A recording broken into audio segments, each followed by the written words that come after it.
तो चलिए आज हम शुरू करते हैं bio stand and research methodology का यूनिट 3 का next topic, that is report writing. इस पे क्वेश्चंस बहुत आते हैं और ये क्वेश्चन आता ज़रूर है, या तो आपका ये आ जाएगा 2 नंबर में, 7 नंबर में या 10 नंबर में आ जाएगा। तो ये मैटर मैं आपको दे देती हूँ जिसमें आपका 2 नंबर, 7 नंबर और 10 नंबर ये सारे ही क्वेश्चंस आपके सॉल्व हो जाएंगे। शुरू करते हैं। Report writing is the final step of the research process where the researcher present their finding, conclusion and recommendation based on the data collection and analysed.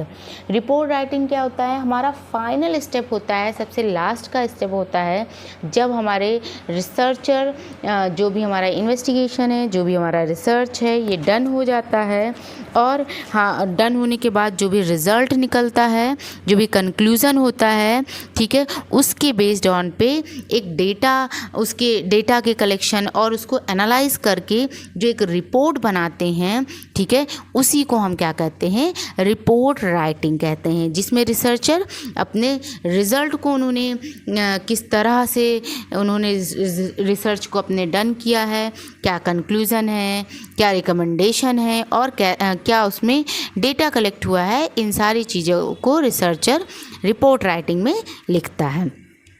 The purpose of a research report is to communicate the result of the research project to an audience in a clear, concise and comprehensive manner। जो purpose होता है report writing का वो ये होता है कि जो भी रिज़ल्ट आया है इन्वेस्टिगेशन से, वो रिसर्च प्रोजेक्ट से, वो ऑडियंस के बीच में या पब्लिक के बीच में क्लियर और कंसाइज और कंप्रहेंसिव मैनर में कम्युनिकेट हो जाए, सबको पता चल जाए कि इस इन्वेस्टिगेशन का क्या रिज़ल्ट आया है। ठीक है, नेक्स्ट है presentation of data. A good research report should have the following component. जो जब भी हम रिपोर्ट राइटिंग लिखते हैं तो उसका एक तरीका होता है, एक वे होता है जिसके ज़रिए हम अपने रिपोर्ट राइटिंग को प्रेजेंट करते हैं। ठीक है, तो एक अच्छा रिपोर्ट राइटिंग कैसा होता है, उसके क्या कंपोनेंट होते हैं, ये हम देख लेते हैं। तो पहला हमारा है टाइटल पेज। क्या होता है टाइटल पेज के अंदर? The title page should provide a clear and concise description of the research project and should be easily readable. जो हमारा टाइटल पेज होता है वो क्लियर होना चाहिए, कंसाइज फॉर्म में होना चाहिए, छोटे फॉर्म में होना चाहिए, ठीक है, and should be easily readable, और वो आसान होना चाहिए पढ़ने में। In addition to the title name, the author name and the submission date, name of the institute और ऑर्गेनाइजेशन। जो हमारा टाइटल पेज होता है उसमें हमारा टाइटल नेम होता है, किस टॉपिक पे आपने रिसर्च किया है उसका नाम रहता है, ऑथर का नाम रहता है, किसने किया है, क्या सबमिशन डेट है, आपने कब सबमिट किया है, और किस इंस्टीट्यूट से आपने किया है या किस इंस्टीट्यूट से आप हैं उसका नाम भी होना चाहिए। नेक्स्ट हमारा आता है abstract. The abstract should provide a brief overview of the research project. जो हमारा एब्स्ट्रैक्ट होता है ये हमारे रिसर्च प्रोजेक्ट का एक ब्रीफ ओवरव्यू देता है, ठीक है, जिसमें इस टॉपिक में क्या आता है, जो हमारा पूरा रिसर्च होता है वो एक छोटे फॉर्म में बहुत अच्छे से डिस्क्राइब रहता है, जिससे जो भी रीडर है, जो भी पढ़ रहा है, उसको एब्स्ट्रैक्ट पढ़ के पता चल जाए कि हमने क्या किया है। ठीक है, including the background, objective method, objectives, method, result and conclusion. इसमें हमारा बैकग्राउंड रहता है कि आपने जो भी टॉपिक लिया है उसका आपने क्या क्यों लिया है, उसका क्या बैकग्राउंड है, किस लिए आपने इसको सेलेक्ट किया है, क्या ऑब्जेक्टिव है, आप क्या इससे प्रूफ करना चाहते हैं, आपने क्या इसके बारे में क्या पढ़ा था और आप इसके बारे में क्या प्रूफ करना चाहते हैं, क्या कौन सा मेथड आपने यूज़ किया है, क्या रिज़ल्ट आया है, ठीक है, और लास्ट में इसका क्या कंक्लूज़न आया है। ये सारी चीज़ें एब्स्ट्रैक्ट में होनी चाहिए। इट शुड बी कंसाइज, छोटा होना चाहिए, वेल रिटन, बहुत अच्छे से लिखा होना चाहिए, providing a clear and concise summary of the research project. ये क्या होना चाहिए? क्लियर एंड कंसाइज समरी होनी चाहिए हमारे रिसर्च प्रोजेक्ट का, for those who are unfamiliar with the study. उनके लिए उनको ये समझ में आना चाहिए जो इस स्टडी के बारे में नहीं जानते हैं, फिर भी अब्स्ट्रैक्ट पढ़ के उन्हें इसके बारे में पता चल जाए। The abstract should also highlight the significance of the study and why it is important। इस abstract में ये भी हाईलाइट होना चाहिए कि जो हमारी स्टडी है वो कितनी सिग्निफिकेंट है, कितनी सही है मतलब, और ये क्यों इम्पॉर्टेंट थी या क्यों इम्पॉर्टेंट है, इस चीज़ को भी हाईलाइट करना चाहिए। Introduction. The introduction should provide background information on the research topic and explain why the study is important. जो इंट्रोडक्शन पार्ट है इसमें इंक्लूड होना चाहिए कि जो भी हमने टॉपिक लिया था उसका बैकग्राउंड क्या है, उसके बारे में प्रीवियस ईयर में क्या रिसर्च हो चुका है, उसके बारे में क्या इन्फॉर्मेशन पहले से लोगों को है, और ये क्यों इम्पॉर्टेंट है, आपने ये टॉपिक क्यों लिया है, इसी टॉपिक पे आपने काम क्यों किया है, इन्वेस्टिगेशन क्यों किया है, ये भी बताना चाहिए। It should also describe the research question and objective and provide a brief overview of the method and result.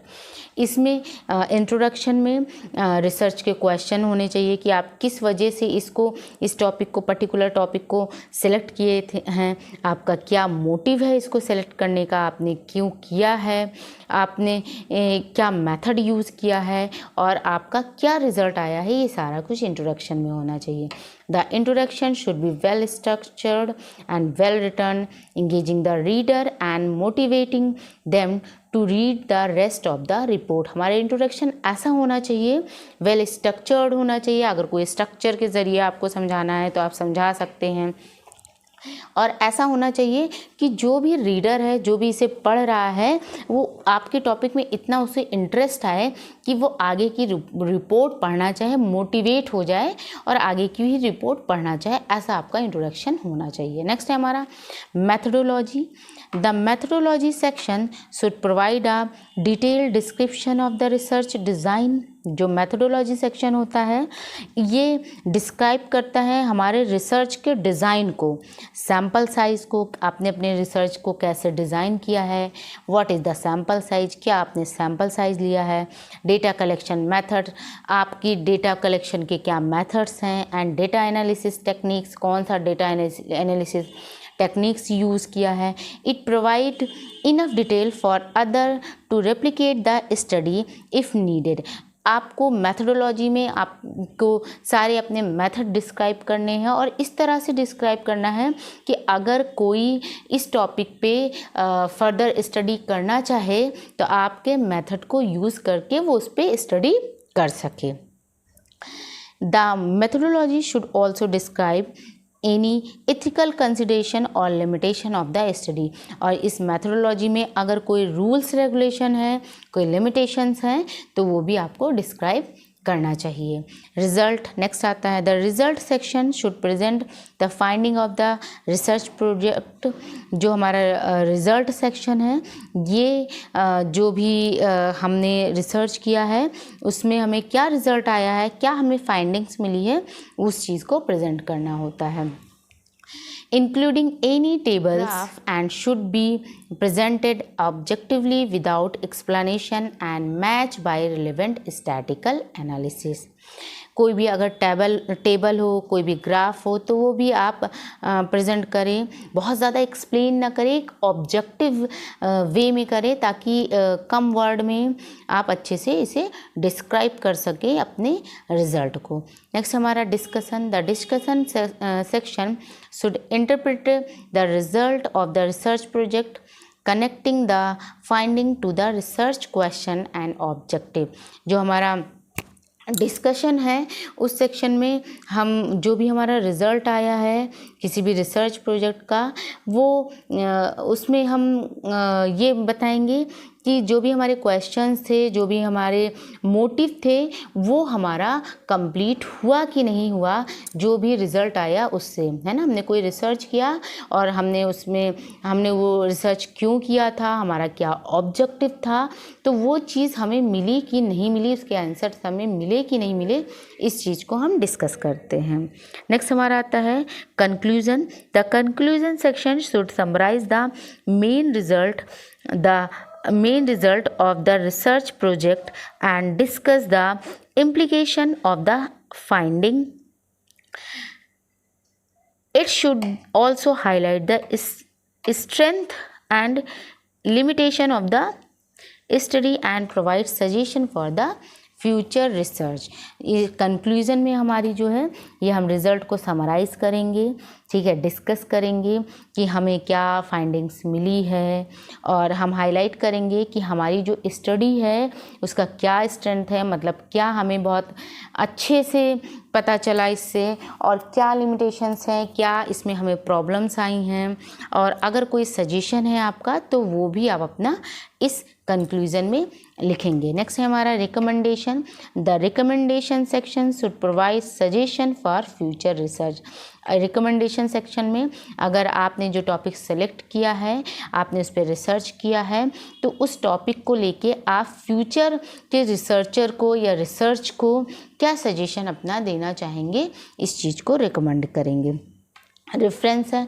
The reference section should include a list of source used in the research project including academic articles, books and other relevant material. जो reference है इसमें आप include आप उन जिन भी लोगों का help लिए हैं या जिन भी बुक्स का, आर्टिकल्स का, रिलेवेंट मटेरियल्स को यूज़ किया है, उन सब की लिस्ट को, जो भी मटेरियल आपने यूज़ किया अपने रिसर्च प्रोजेक्ट में, जो भी आपने बुक को पढ़ा है या जिस बुक से हेल्प लिया है, जिस आर्टिकल से हेल्प लिया है, उन सारी चीज़ों को इंक्लूड करेंगे रेफरेंस में। नेक्स्ट हमारा आता है appendix. The appendices section should include additional information that support the research report such as raw data, interview transcript और अदर सपोर्टिंग मटेरियल। जो अपेंडिक्स होता है इस सेक्शन में हम ऐड करते हैं उन इन्फॉर्मेशन को जो हमारे रिसर्च रिपोर्ट को सपोर्ट करता है, मतलब जो भी आपने टॉपिक सेलेक्ट किया था, आपका जो रिज़ल्ट आया है, वो रिज़ल्ट आप बताएंगे कि हमारा ये जो रिज़ल्ट आया है, मैंने ये प्रीवियस जो है बुक में पढ़ रखा था, या ये जो हमारा रिज़ल्ट आया है ये हमारा रिज़ल्ट सही है। इस चीज़ को आप प्रूफ करने के लिए कोई इंटरव्यू उस पे पहले जो हुआ हो, ठीक है, कोई डेटा उस पे पहले जो बना हो, उस पे हुई जो रिसर्च हो पहले हो चुकी है, उन सारी मटेरियल्स को ऐड करेंगे ताकि ये पता चले कि आपने जो भी रिसर्च किया है वो बिल्कुल सही है। तो ये हमारा रहा रिपोर्ट राइटिंग। इसमें आप 2 नंबर, 7 नंबर और 10 नंबर का क्वेश्चन आराम से सॉल्व कर सकते हैं। Thank you.